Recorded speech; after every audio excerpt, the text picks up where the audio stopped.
Good day mga katracker. Nandito po ako sa loob ng cabin ng Fuso Super Great 6M70. Ito po ay ire-recon nandito sa loob ng production. Ito yung new face ng Fuso Super Great. Ayan po, ayan. And nandito pa yung cover ng battery. Saka yung center console box, converted po ito. 7-speed manual transmission. Ito na yung itsura ng manubela ng new face. Ayan. Malinis naman yung loob.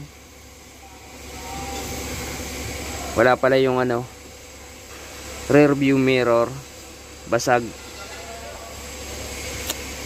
Tapos ito yung kanyang instrument panel.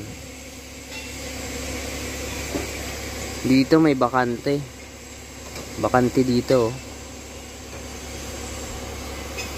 Dito naman sa kabila, ito yung itsura niya. Ayan. Ito kasi nasa kabila to eh. Dati. Kaya ito yung itsura niya ngayon.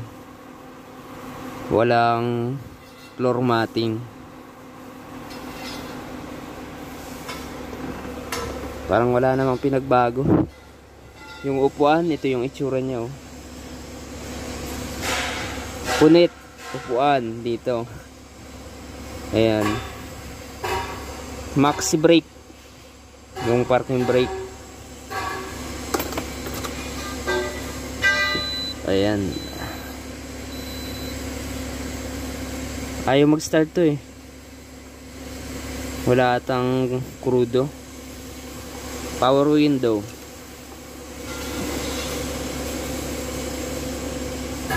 So ito yung natin, dashboard. Brand new dashboard na to. Ayan, brand new dashboard.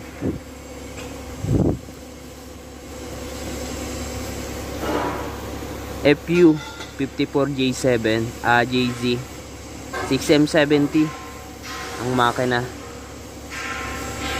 Dito tayo sa labas. Kapapasok lang to dito sa yard. Wing van body 32 feet, 10 wheeler, 8 stud pa rin yan. Yung mga gulong nito Dunlop 11R 22.5. Ito yung mga standard sa 10 wheeler. Ayan, naka tubeless. Kulay puti pala to. Ayan, yung itsura ng ating 6M70 Fuso. Yung apat yung mata. Ayan po.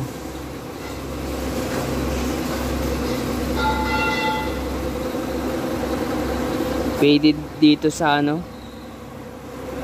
sa stepboard housing yung pintura niya. Gross weight capacity nito sa atin, ayan, 24,000, 12,000 naman sa net capacity. Ang ganda nito, yung body niya naka 3 layers aluminum running guard. Ayan, may poste sa gitna ng drop side. Ayan, yung mga clearance light nito naka M4 type. Plastic. Toolbox. Ayan, naka na. Stainless. Yung muffler nito, ayan po. Ayan po yung suspension sa likod, naka airbag suspension. Sa harap nakamolye. Dito walang walang side guard o running guard. Chassis nito mga katracker, tingnan nyo. Ayan. Yung chassis nito sariwa. Ayan, sariwa po siya. Ayan Yung mga soleras aluminum. baby chassis. Ayan. Bakal din, bakal. Makapal pa yung ano, reserbang gulong. Sariwa to. Ito yung switch ng wing van natin, no? Likod ng wing van. Ayan, aluminum stepboard. Rubber bumper. Ayos to, naka-steel flooring na. Naka-steel flooring na siya. Pero yung panel na plywood dito sa loob, ayan, may damage na. So ipapariko naman to, papalitan yan. Yung ceiling diretso aluminum, wala siyang panel. Ayos to.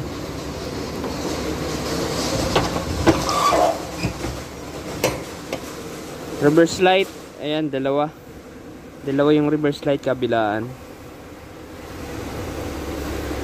Ito yung reserba, ang kapal. Ayan. Sariwa yung chassis. Ano to? Convert to molye.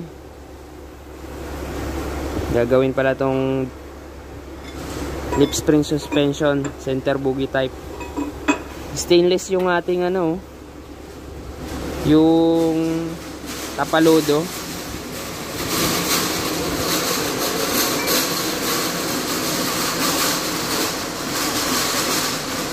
Isa lang yung ano, fuel tank.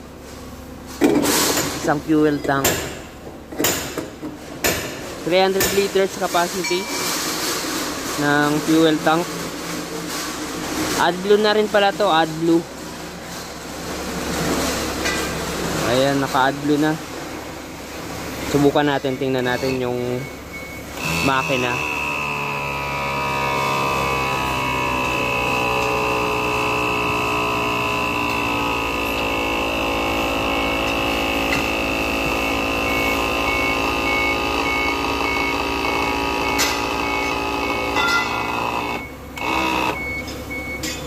Ano ba to?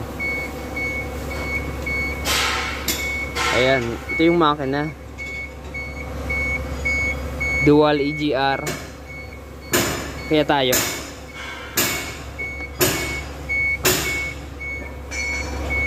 Ayan yung makina. 6M70. Naka-AdBlue. Ayan, syempre may DPD na to. Ganda yung ilalim ng cab. Ayan po. 279 kilowatts, 380 PS, at 2,200 RPM. 6M70 783. Ayan. 380 PS yung makina. 6M70. Sariwa naman. Ayan.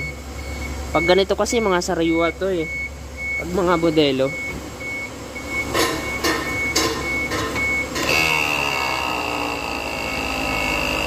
So ipapa-recon.